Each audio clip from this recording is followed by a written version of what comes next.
Now, we've all had, or hopefully will at some point, that epochal moment that will transform some part of us.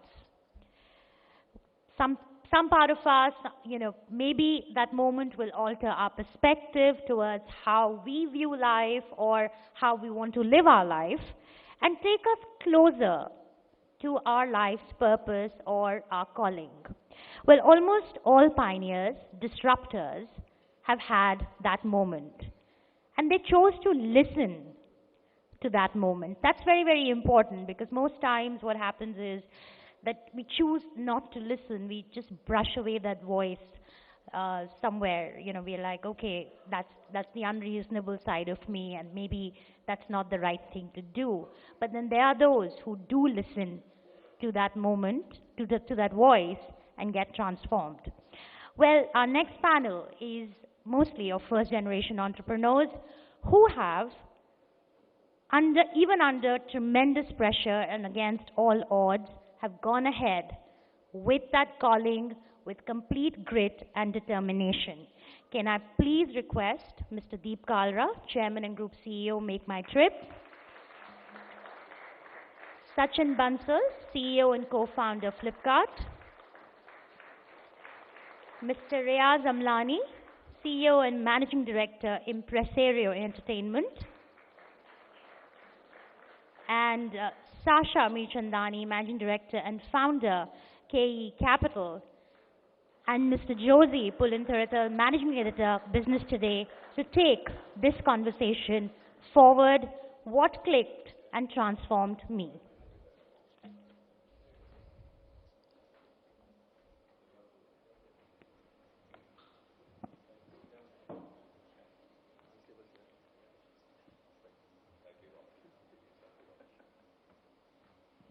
That's your height, Deep. It's not the chair. No, hardly. It just swings both ways. Okay. Which is illegal now. Talking about is illegal. All right, folks. Every year we do an issue titled "The Best Advice That I Got." What we do is we go and interview businessmen, CEOs, entrepreneurs, and others, and ask them, hey, what was that one defining piece of advice that you got from somebody which you kind of imbibed and it transformed you? While we were putting together MindRush, we decided that, hey, let's expand on that a little bit and get a panel together of very successful people here, young people here, and ask them, hey, tell us what best advice you got, what was the transformational moment in your life, or were you in a situation that you suddenly kind of got a life lesson which stayed with you and helped you in your work, in your business, and the way you grew your business. So that was the kind of background which we started on this session with, and I just wanted to quickly recount some of those anecdotes from other business people in India. So KV Kamath, who is the chairman of ICICI Bank, in our last issue talked about how all of us are hemmed in by rules and processes and other things in our companies, and how he busted status quo. This was when he was lower down in ICICI, and the chairman of the company was N. Vagul, and there was an aircraft leasing finance deal coming up, and Vagul said, hey, why aren't you doing this? This is a big-ass deal. 100 crores then was a lot of money. Why don't you do it? And Kamath's response was that, hey, we don't do anything more than 1 crore, and we don't expose ourselves to PSUs. This was an Air India deal. And Vagul's point was, okay, go and change the rule. Because the business opportunity was big enough to kind of look at that rule, and Kamath's point was that he didn't win the deal eventually, but it taught him to kind of challenge rules and ask, hey, why not? Why can't we change this? Kind of thing. Anil Agrawal from Vedanta gave us the advice which his father told us, which was never ever give up, just be at it. And for those of you who know him, he can be very bullheaded at times. He never gives up. He just keeps going at it, kind of thing. So I want to start with you, Deep. You've actually written for us in the best advice that I got.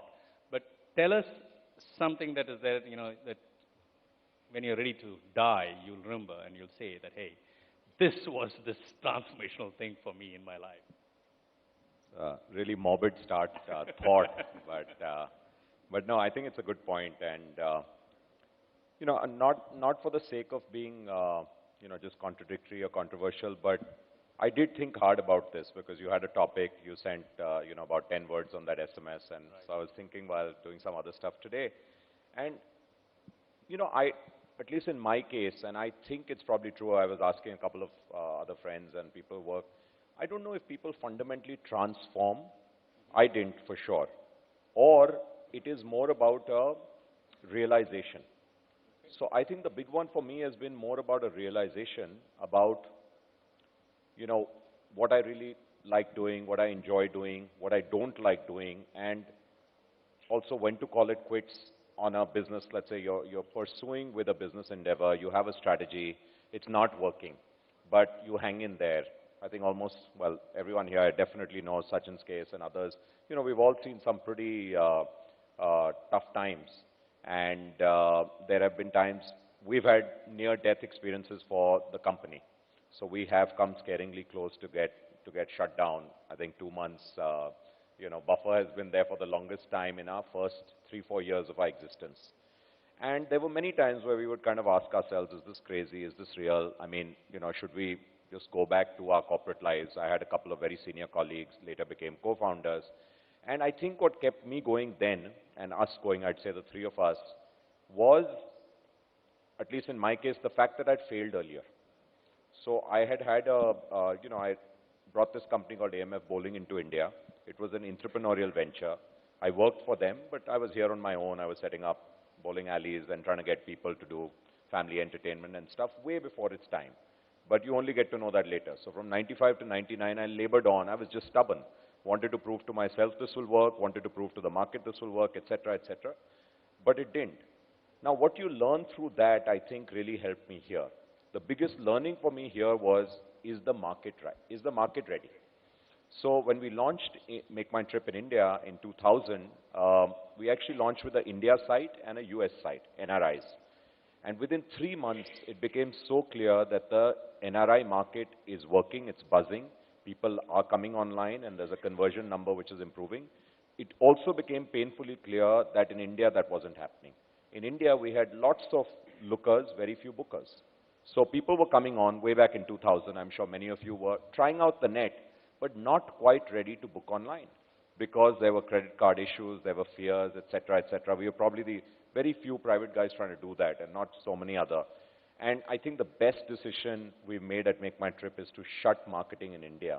Otherwise, we would have been, you know, we would have had the same fate as many other travel.coms at that time. When was this? When did you shut? This was 2000. So 2000, New Year's Eve was the last thing we did, which was a charter flight actually to Goa, where we lost money, but we wanted to do it. And Jan 1, we just stopped. We kept the site alive, we stopped marketing. And we only opened up marketing in India in 2005. And the dynamics had changed totally. Low-cost carriers had come. 2003 was the first low-cost carrier, Air Deccan and then others. Indian Railways, IRCTC, had changed the perception of trust and risk online. So I think that for me was the biggest learning, and it wouldn't have happened, I think, if I'd not lived through my course at AMF Bowling. So no great transformation, but a deep realization that, you know, I love doing the new. That was very clear. I don't like doing the corporate job thing. Worked with ABN AMRO, worked with GE. But definitely not to give up, because honestly, as entrepreneurs, and definitely I can speak for almost every entrepreneur I've met, and I've met a lot, I think we are lucky to get that opportunity. Right place, right time. If anyone says, I made this happen, it's all BS. It's right place, right time. You get that opportunity, and if you don't make the most of it, and you quit too early, I don't think you'll get it again.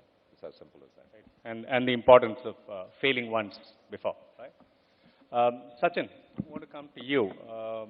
In some ways, your story is not perhaps as traumatic as Deep's in terms of challenges kind of thing, perhaps, and you correct me if I'm wrong.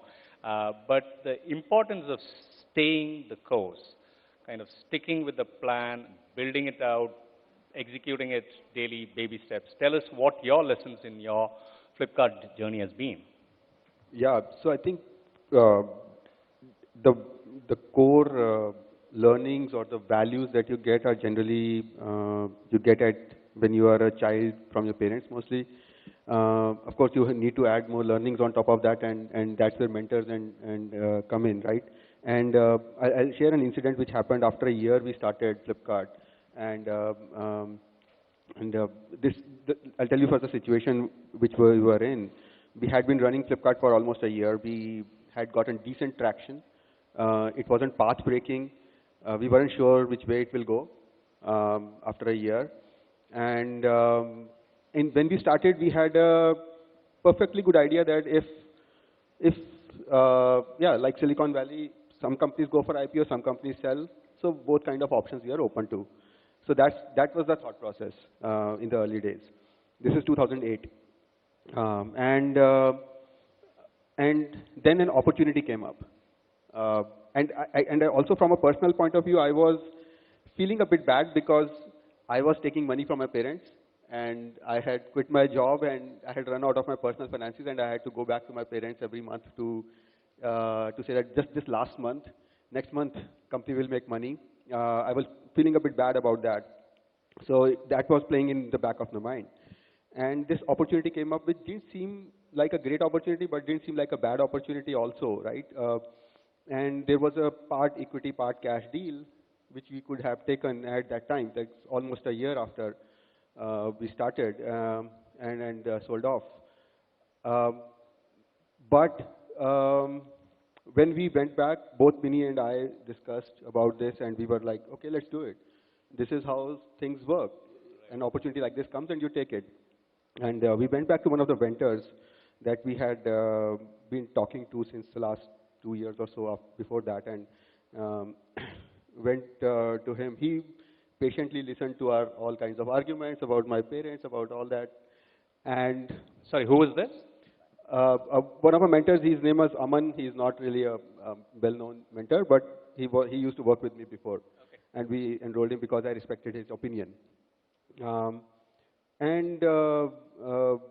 After 15 minutes or so, he quietly got up. He didn't say anything. And basically blasted us in the worst possible language, saying that, are you guys crazy? You guys have no idea how big this is going to become, and we weren't sure about it. Okay. I remember even when we talked to investors at that time, our numbers like in 5 years we'll be a 100 crore company kind of numbers we used to take to the investors, right? And this seemed like a decent deal when compared to that.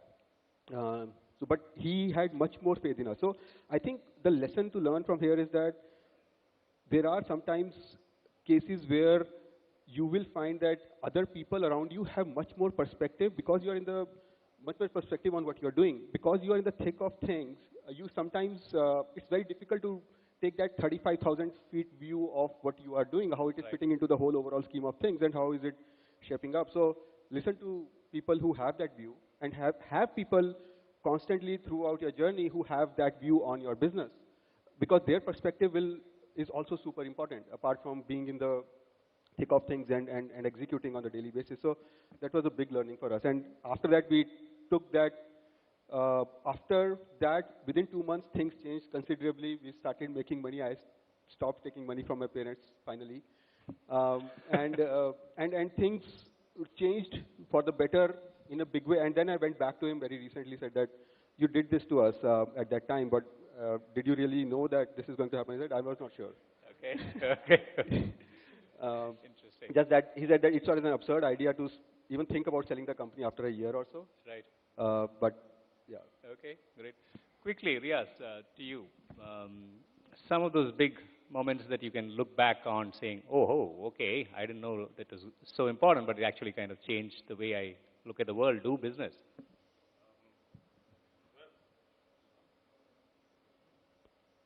Hello. I think my entire, professional life or whatever has been a series of accidents, which now, rather eloquently we call serendipities, but actually they've just been accidents. And I think a lot of times you stumble upon some insight. And before I got into the restaurant business, I was doing a lot of things. I used to be in the shoe business. After that, I was in the entertainment business, setting up FECs and bowling alleys for other people. Then I got into the movie business, and Just on a whim, really. I got really, really upset with my current job that I was doing at that point of time 12 years ago. Which I was? did- I was in the movie and entertainment business. Okay. Yeah. Difficult to believe that it's not exciting, but still. Sorry? Difficult to believe that it's not exciting, but still. Well, you have to be a certain kind of person to do well in that. I, I just got really fed up, and me and two of my friends had always discussed that, one day we'll be in the restaurant business, and it'll be the coolest restaurant on the planet, and it'll be this, and it'll be that. But it was all, stuff that you used to talk about after 12 o'clock at night. But one particularly frustrating day, I said, you know what, screw this, I'm getting into the restaurant business. So I called up two of my friends and said, let's do this, you want to do this? He said, yeah. So how much is it going to cost? So I said, I don't know, maybe 15 lakhs, and I had no idea how much it was going to cost. Absolutely no idea. I just said something on the top of my head. I said, okay, we could pull that together. So, okay, off we went. We found a little place. We had 15 lakhs with ourselves, and we said, okay, now what do we need? What do we want to do? We wanted to serve coffee, and we wanted to serve sandwiches, and we wanted to give people a place to hang out, no matter what time of the day it was. Earlier, in about 2001, it was, if you wanted to hang out somewhere at 5 o'clock in the evening, you either had UDP restaurants or you had five-star coffee shops, and you had nothing in the middle. And that was just 12 years ago, so we have come a long way for sure. So anyway, we decided, okay, you know what, this is what we're going to need, this is what we're going to do. Halfway through the project, we've ran out of money, and we still have, three-fourths of the project to do. We didn't have any furniture, we didn't have any crockery, we didn't have any cutlery, we didn't have lights, we didn't have fixtures, and we were all out of money. So we said, what are we going to do? We can't go back. We've already paid the deposit, we've already done the civil work. So then what we did was we started raiding our own homes for pieces of furniture. So, somebody donated a sofa to us, somebody gave us a table, somebody gave us a sewing machine. My building watchman gave us his tool.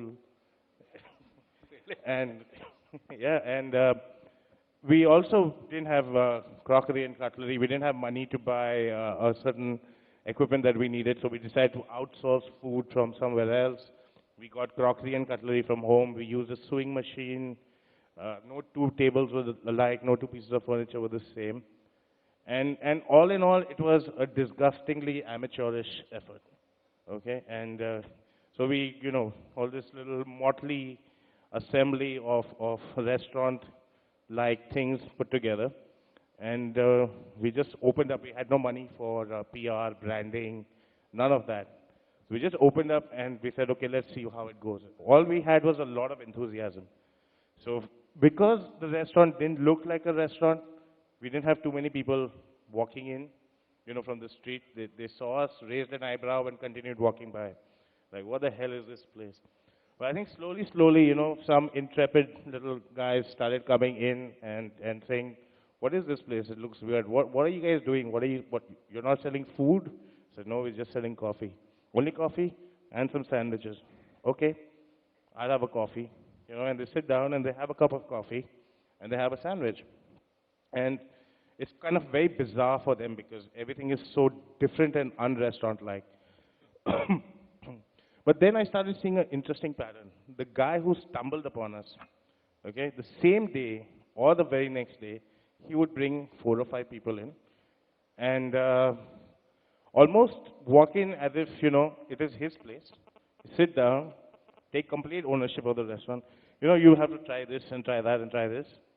And when, we'd supply half a decent coffee or half a decent sandwich, he'd be beaming.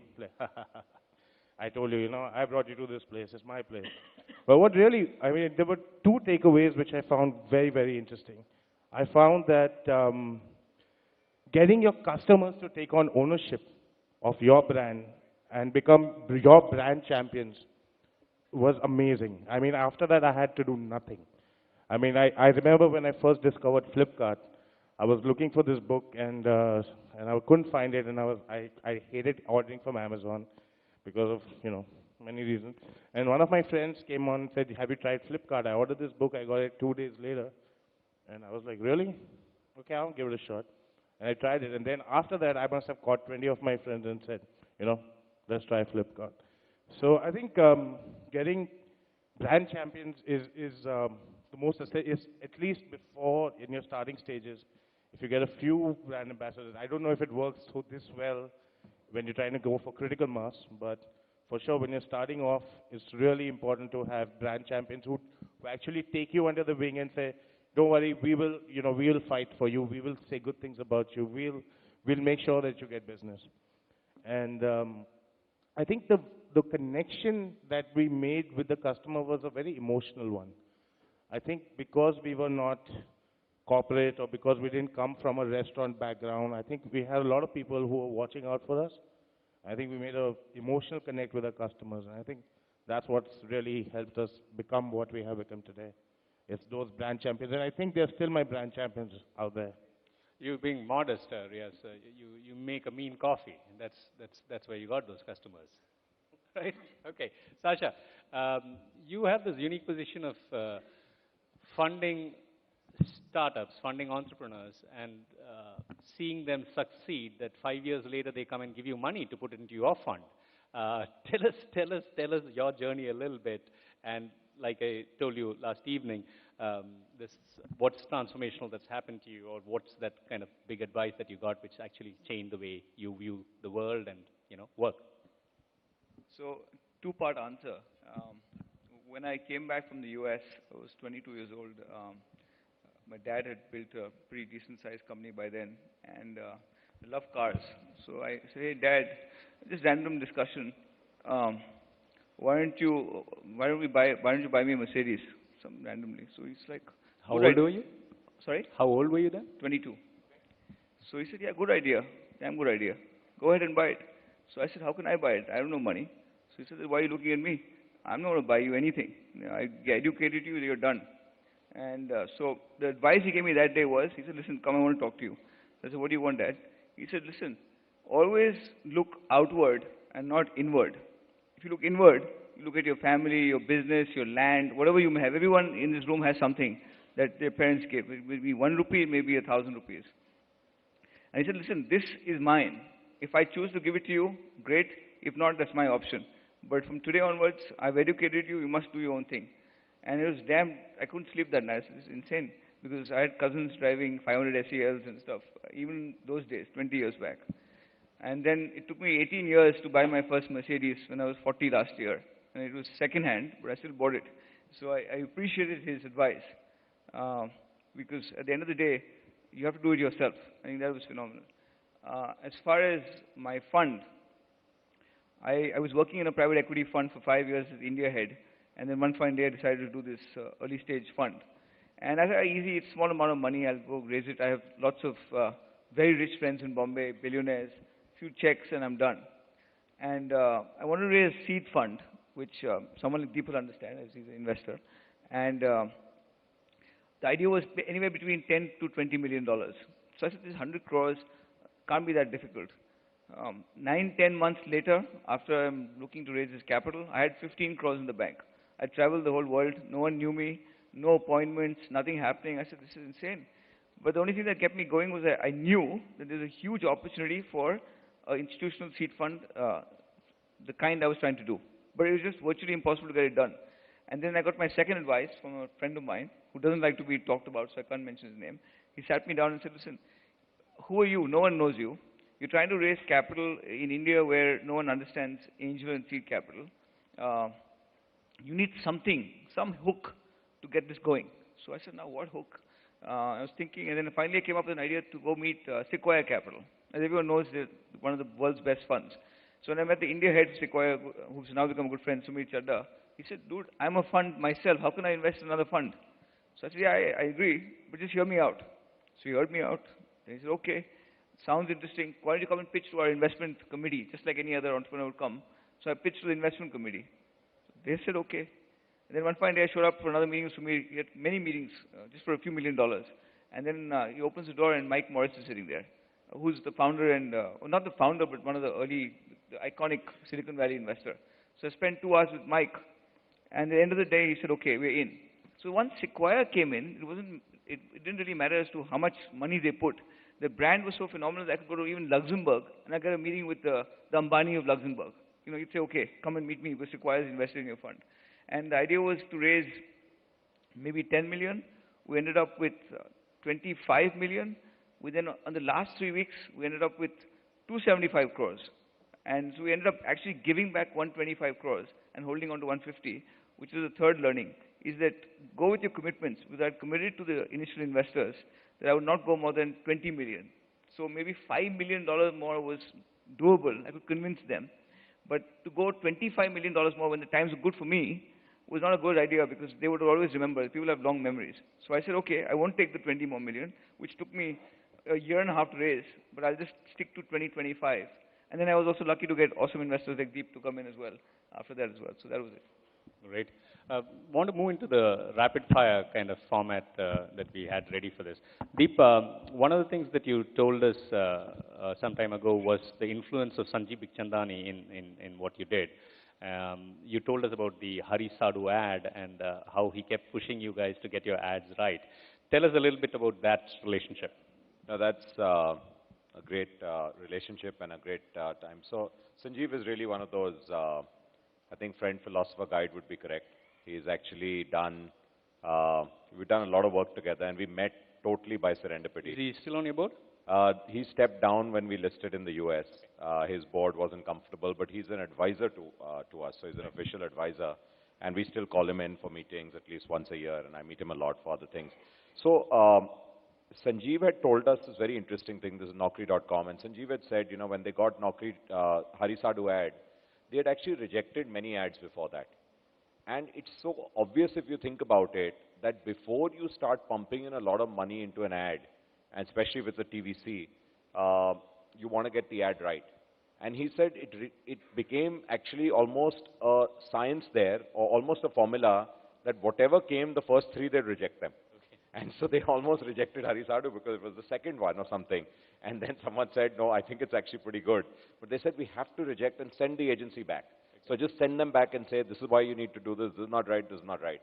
And I think that did stay with us. So we, for at least all TV commercials, for online stuff, you can experiment a lot. There's also the flip side to this, which is the value of speed in our business. Right. So you really want to do things very fast, iteratively, put them on, test them. You can test everything on the digital medium, which is so phenomenal. You can measure it down to the last click, and you can get validation.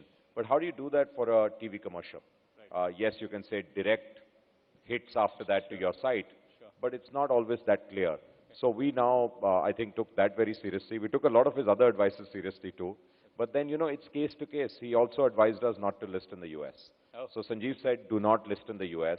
It took us 12 to 18 months to list in India. Okay. They had listed in 2006 or 2007. And he said the US is a tough market. It's, there's all kinds of, not just, it's very onerous. So compliance is very onerous, everything. And in some sort of way that got us, at least me and my CFO, excited even more. Okay. And, he was amazed. We actually listed in 6 months after we had our kickoff meeting in Trident Hotel with our bankers and our auditors and everyone, like the whole team. Right. And we listed, that was in Feb, and we listed in August. So I think there's a lot to be said about, once you fixate on something, and then that's all we did for 6 months. Two of us, that's all we did. The company kept running, and we just pulled ourselves with the finance team, and we said we're going to list. I'm going to open to the questions to the audience, but the other thing that you told us last time was also how you used to kind of goad all of your people to be all-rounders, little realizing that, you had a Virendra Sehwag in the team, and he's perhaps not going to bowl for you. Sehwag does bowl do. What was that about? That's an amazing learning, and so my biggest learning through my entrepreneurial journey has been about people. It's fundamentally been about many things about how people scale up. So this all-rounder business is phenomenal in the early stages. In any startup, your best friend is actually that all-rounder. He does everything. We all roll up our sleeves, and we don't worry about, is this a finance job? Is this a marketing thing? Is this mine? Why shouldn't someone else do it? But as the company scales up, any company, you start needing specialists. So then you need guys who are bowlers and batsmen and wicket keepers, etc. And I think it's a big mistake to make people try to do everything. So, and just an extension of that is trying to make people change and work on those rough edges. We all have, there's some things we're just not good at. No one can be great at everything. And you earlier on, I would keep trying to make people, let's do this and let's do that better. And maybe some 4 or 5 years ago, I realized that is not going to happen. Like I said, people don't change. People don't transform fundamentally, but play to their strength. If that guy is a fantastic, slam bang batsman, then you got to give him something like that. If he's a great startup guy, don't make him scale up the company and burden him with, bureaucracy and everything else. Let him go start up a new business for you or a new venture, because that's his, that gets him going, exactly. So playing to people's strengths has been just the most important thing. Now I said, it's okay, live with your imperfections. We've all got them, but just put them. So if you're captain, you just have to select the right 11 and give them the right task. If you don't give them the right task, you're making the mistake. Yeah. Great. Riyaz, you told us some time ago about this important lesson that you got from, was it a mentor, the midday owner, Tariq? Yeah. Where you felt that you were saddled with too many responsibilities, and you said, hey, how do I get, devolve some of these things onto my second tier? Tell us about that. Well, as a startup, which is constantly under public scrutiny, restaurants, you're constantly under public scrutiny. You can't, dust a few things under the carpet, though we do. I was just concerned about how, at the end of the day, everything was boiling down to me. People were just deferring decisions, and it was just everything was coming down to me, and people were not taking decisions, and I just felt burdened all the time. I said, whether it's finance, whether it's marketing, whether it's food experience, whatever, if I'm not around, things go wrong. And a friend of mine, Tariq, he's a mentor. I brought this to him and I said, this is what's happening. So he's like, it's your fault. I said, what do you mean it's your fault?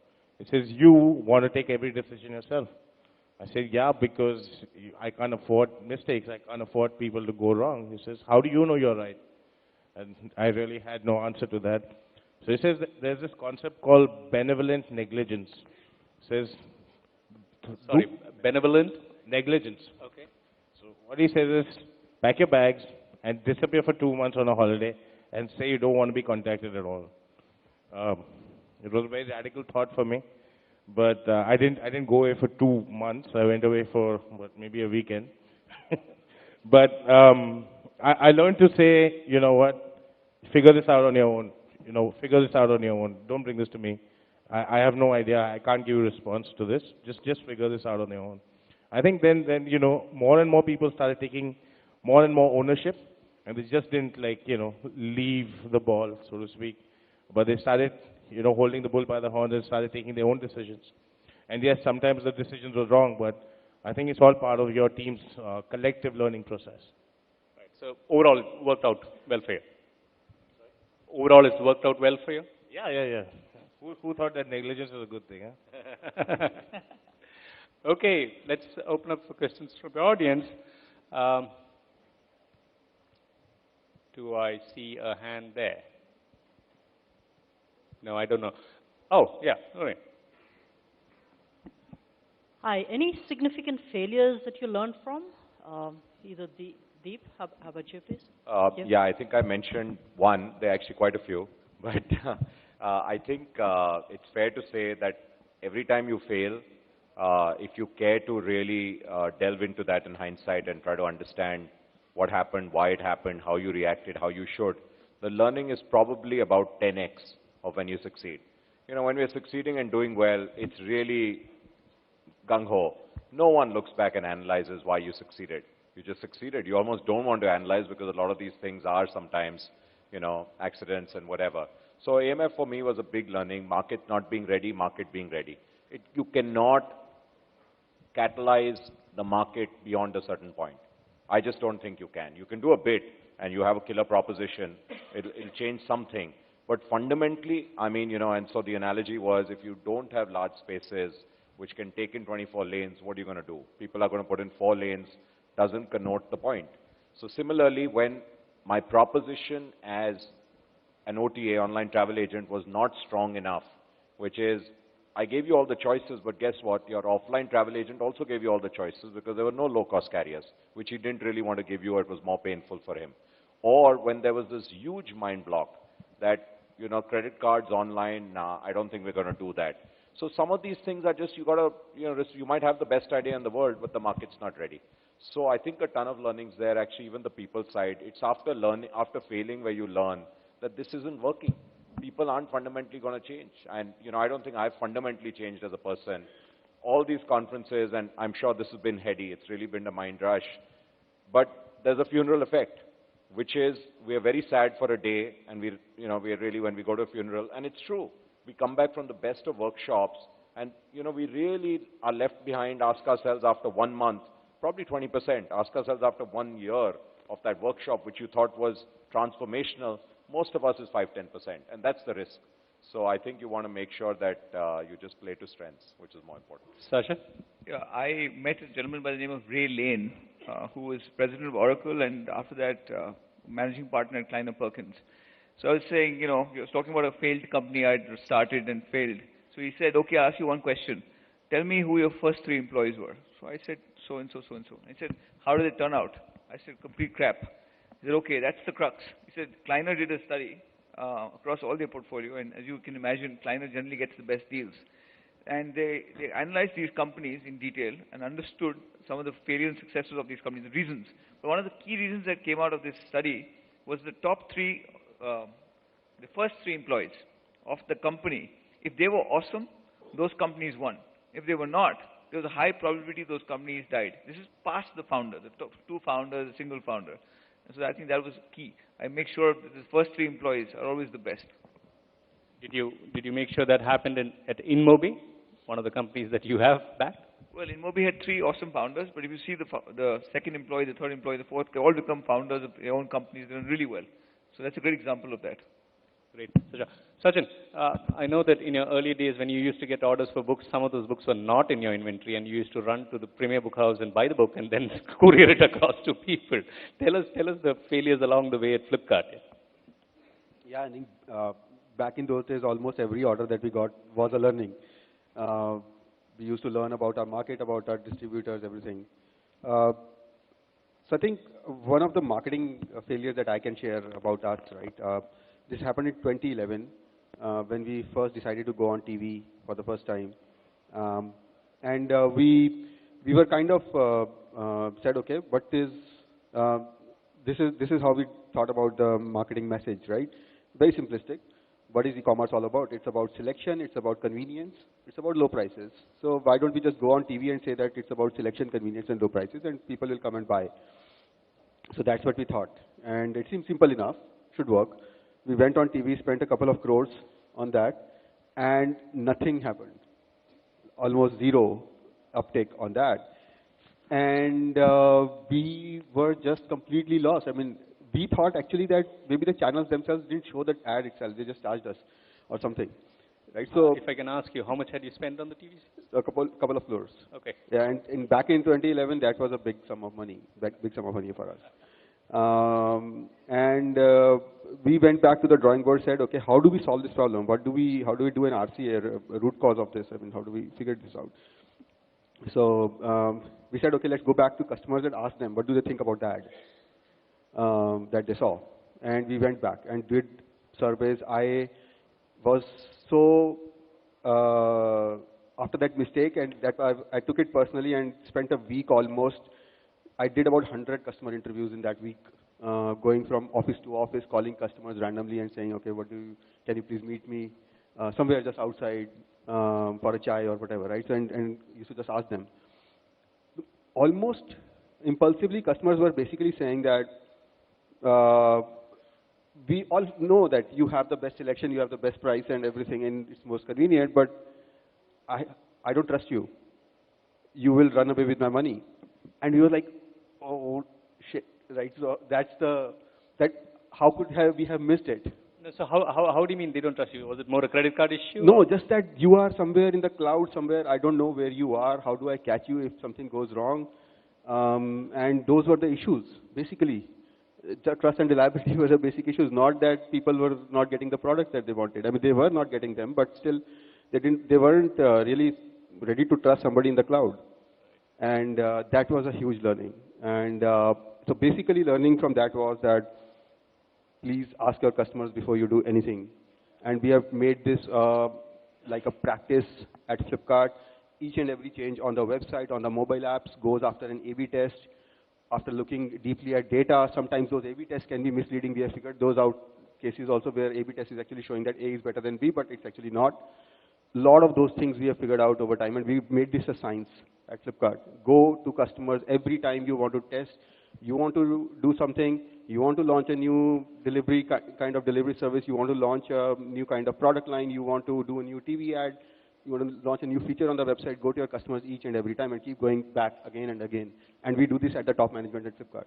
So the trust issue certainly has changed. I'm told you sell more electronic items than all of Chroma's stores put together every day. Yeah, congratulations. Questions? Okay. Oh wow, suddenly lots of hands up. Can I have a mic going here? I'm Ramchandra Agarwal from Vishal Retail. Okay. This question is for Sachin Bansal. How you maintain your supply chain? Which is the better situation? You keep all the inventory in one DC across India, or you are having different DCs state-wise? Which cost is more? Transportation cost or keeping the inventory at different locations? This looks like a lot of competitive information he's going to give you. yeah, Sachin, see how I think you can you should have answer. probably used some different name of the company probably. I would have told all of it. But do you want to answer that in general terms? Not your company, maybe the industry. No, I think you cannot answer that. It's a very specific question. You have to really spend like half an hour with a whiteboard. Okay, sorry, Mr. Agarwal. Neeraj, right there. Did you guys, all of you, and very truthfully, have a plan B, or was it all for broke? I think that's one thing we've always been told, it's always all for broke. I just want to know whether you guys had a plan B when you started on your ventures. Riyaz? You had several plans. I You did did a lot of plan A, man. Sorry, I interrupted you. I didn't even have a plan A. I had no plan B. I left a very lucrative job to do it. So no plan B for sure. No, I know. When I started, I didn't have any visibility more than 3 months. After 3 months? Yeah. But what will we be doing after 3 months to do anything? We had no idea. And whatever visibility we had for the 3 months also, that was also all wrong. We were doing completely different things after every 3 months. Yeah. Deep? I think it's a great question, by the way, Neeraj. So I think for your main business, you can't have a plan B if you're an entrepreneur. You can't, because even if you have 1% doubt in your mind that this is not going to work, then you're doomed. Within business, as you do projects, as you grow, etc., of course, you should have A, B, C, whatever you want to, but you're fundamentally your raison d'etre. You can't have, listen, agar ye nahi chalana, to main online stock broking kar lunga. That doesn't work, right? Because, I mean, you have to be all or nothing in this thing, in that zone. And in our those toughest 3 years, 2001 to 2004, where we had most of the time money for 2 months, we had actually set ourselves a rule, me and the 2 co-founders, that you can't stop thoughts. Because we started discussing this almost every time there was a dip, and yaar, kya karna hai, is it worth doing, etc. We said, yeah, there'll be one, we called it D-Day. D-Day was Depression Day. There'll be one Depression Day a month, where we will go, we will talk, we will drink, we will do whatever we have to, but we will not let that affect us for the rest of the 29, 30 days. And that was a really good practice. So if one guy would start off, we'd say, yeah, wo end of month, or whatever, we're not going to discuss it now. Because at least for this month, let's say full speed ahead. That time when we do it, let's take a call. So we were literally saying month to month, we're going to take a call, is this worth doing anymore or not? And thankfully that period was there, because then if you saw in the numbers, in the analytics, that you're getting better and better, and you actually measure everything. We measure week on week. Someone the other day told me a concept which was very interesting, where they actually measure in a very different way, because it's actually date on date they were measuring, because they saw an impact of date of month. This is the health card business, which was pretty fascinating. We do week on week, so Monday to Monday, and you can't do Monday to Sunday. It's misleading. Do you still have a D-Day? We don't have a D-Day. It's not depression, thankfully. there's a lot of decision days. So thankfully that goes away. Okay. When I think get a listing or you raise, of course, if you're Sachin and you raise so much money, you can never understand how much I know. Yeah. Sachin, what are you going to do with $360 But million? Sachin thought he'll get away with this. No one would ask you this question. Seriously, $360 Our million? entire This is IPO what was $80 million, yeah. Entire IPO. you funded yourself for the next 6 years or what? Right. Okay, one last question there. Sorry, sir, just take that question and we'll have to close. Sunny. Right. Wanted to ask this. The internet space has a lot of entrepreneurs. It's aspirational to be an entrepreneur, but the failures are equally high, especially with the COD concept that Flipkart pioneered. Everybody tried to imitate that, but very few successes there. So, entrepreneurship and failure, do they go hand in hand? And how high is the risk of failing? And is there a way out there? Sorry, who's that question for? For the entire panel? Yeah, for Sasha, Sachin can answer that. Deep. Okay, Sasha, you will answer this question at some point, but let's start with Sachin. Yeah, I think one rule is that the easier to start a business, the more failures you'll see in that, right? The more people jumping in. Online businesses are fundamentally easier to start. Two people working out of a garage can start an online business, right? And it's not like setting up a power plant or things like that, where you will see much more success rates are higher, much more thorough. Also, internet businesses have a tendency of disruption. Just to give you an example, right? Internet businesses move very fast. Netflix is an example of a business which disrupted Blockbuster in US. And then there is this other video services that come, like multiple of them, and which disrupt Netflix, and all within a period of like 5 years. Not more than that. It's just that fast. Facebook disrupted MySpace, which was a giant at that time, in 3 years' time. Internet businesses tend to be like that, where you will see, because it's easier to start, more people jumping in, hence more failures. Do you lose sleep thinking somebody will disrupt you? I think you need to be always on the toes, in whether you are an internet business or not. Of course, in the other businesses, you will see it coming much more slowly, probably, in the rear view mirror. But in the internet business, the guy will be standing in front of it much faster before you even know it. And that happens quite a bit. Great. Sasha. I can just add the funding environment. What happens in the internet business is, as you can see from the gentleman on my left, they use huge amounts of capital. So the Indian VCs, even the US VCs based here, can only go to a certain level before they run out of steam. The private equity guys are all interested, but they want to see a profitable business plan, which obviously is not going to happen in a short duration of time. So that's the huge challenge for funding for local entrepreneurs. What Deep did was phenomenally went overseas, listed. What Sachin did was outstanding. He went and got strategic investors like Naspers, etc., who could believe in him. Obviously, he would have preferred to raise the money here, I'm sure, and someone could have given him 200 million. But there's no one in India who can write a $200 million check. That's the same thing that Naveen Tiwari did in InMobi when he went to SoftBank and got 200 million. Here he was barely getting 20 million, right? And he realized that this can be a multi-billion-dollar business, so a $200 million check is not a big check. And there's no one in India who can write that check. So you have to have entrepreneurs who can go out, have the ability to pitch in front of a global audience, get that capital, come back here and build the business, which these two gentlemen have done. Great. In fact, next we'll hear Alok Kejriwal talking about it soon, and he's also done some bit of that. Okay, Shweta, over to you. I want to just thank my panelists. Thanks, Riaz. Thanks, Sasha. Thanks, Sachin. Thanks, Deep.